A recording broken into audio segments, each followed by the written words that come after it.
প্রিয় সপ্তম শ্রেণীর শিক্ষার্থীরা, শুভেচ্ছা নিও। আজকে আমি তোমাদের বিজ্ঞান বিষয়ের নতুন বই থেকে পঞ্চম অধ্যায় পরিপাকতন্ত্র ও রক্ত সংবহনতন্ত্র এর ৫৪ পৃষ্ঠার সংক্ষিপ্ত উত্তর প্রশ্ন সমাধান করে দেব। প্রথমে তোমাদের বলবো, যারা আমার চ্যানেলটি সাবস্ক্রাইব করো নাই তারা আমার চ্যানেলটি সাবস্ক্রাইব করবে এবং আমার সাথে থাকবে।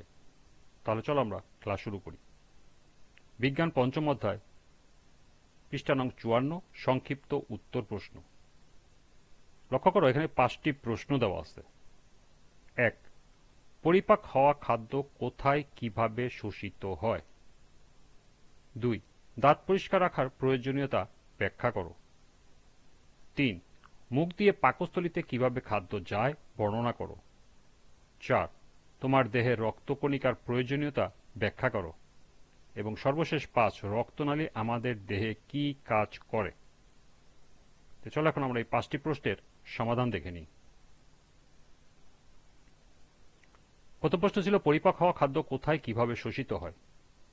পরিপাক হওয়া খাদ্য ইলিয়ামে ব্যাপন পদ্ধতিতে শোষিত হয়। ইলিয়াম হল ক্ষুদ্রান্তের তৃতীয় ও সর্বশেষ অংশ যা ক্ষুদ্রান্তকে বৃহদান্তের সাথে সংযুক্ত করে। ইলিয়ামের ভিতর প্রাচীরে শোষণ যন্ত্র থাকে। ব্যাপন পদ্ধতিতে শোষণ কার্য সমাধার জন্য প্রাচীর গাত্রে আঙুলের মতো প্রক্ষেপিত অংশ থাকে। এদের ভিলাই বা ভিলাস বলে। হজমের পর খাদ্যের সারাংশ ভিলাস গাত্র দ্বারা রক্তে শোষিত হয়। দ্বিতীয় প্রশ্ন ছিল, দাঁত পরিষ্কার রাখার প্রয়োজনীয়তা ব্যাখ্যা করো। প্রতিবার খাওয়ার পর দাঁত ব্রাশ করা ও পরিষ্কার করা উচিত। নিয়মিত দাঁত পরিষ্কার করা মুখের স্বাস্থ্য বজায় রাখার জন্য অত্যন্ত গুরুত্বপূর্ণ। নিয়মিত দাঁত পরিষ্কার রাখলে নিম্নরূপ সুবিধা পাওয়া যায়। ক. মুখে দুর্গন্ধ হয় না। খ. দাঁতের ক্ষয় হয় না। গ. মাড়ির রোগ প্রতিরোধ করে। ঘ. দাঁত ঝকঝকে সাদা হয়। এবং নম্বর হল সার্বিক স্বাস্থ্যের উন্নতি ঘটায়। ৩ নম্বর প্রশ্ন ছিল, মুখ দিয়ে পাকস্থলীতে কিভাবে খাদ্য যায় বর্ণনা করো। মুখগহ্বরের দাঁত খাদ্যবস্তু কেটে ছোট ছোট করে পেষণে সাহায্য করে। লালাগ্রন্থি থেকে নিঃসৃত লালা খাদ্যকে পিচ্ছিল করে এবং খাদ্যবস্তুকে গিলতে সাহায্য করে।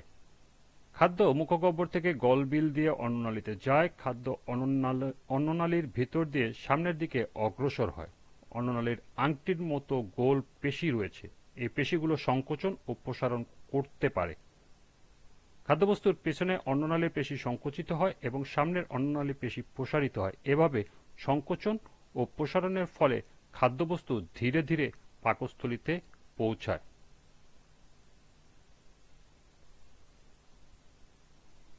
৪ নম্বর প্রশ্ন ছিল, তোমার দেহে রক্তকণিকার প্রয়োজনীয়তা ব্যাখ্যা করো। আমার দেহে রক্তকণিকার প্রয়োজনীয়তা নিম্নে উপস্থাপন করা হল। ক. লোহিত রক্তকণিকা অক্সিজেন পরিবহনে কাজ করে। খ. দেহে কোনো রোগ জীবাণু প্রবেশ করলে শ্বেত রক্তকণিকা সেগুলোকে ধ্বংস করে। শ্বেত রক্তকণিকা দেহের প্রহরীর মতো কাজ করে। গ. দেহের কোনো অংশ কেটে রক্তপাত ঘটলে অনুচক্রিকা রক্ত জমাট বাঁধতে সাহায্য করে। ফলে রক্তপাত বন্ধ হয়। সর্বশেষ প্রশ্ন ছিল, রক্তনালী আমাদের দেহে কি কাজ করে?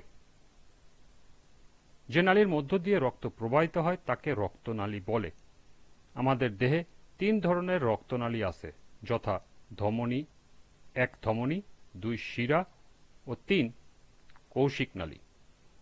রক্তনালী আমাদের দেহে যেসব কাজ করে তা হল: ক. ধমনী অক্সিজেন সমৃদ্ধ রক্ত পরিবহন করে। খ. কিছু ব্যতিক্রম ছাড়া শিরা সাধারণত কার্বন ডাই অক্সাইড যুক্ত রক্ত বহন করে। এবং সর্বশেষ গ. কৌশিক নালী দেহকোষের চারপাশে অবস্থান করে।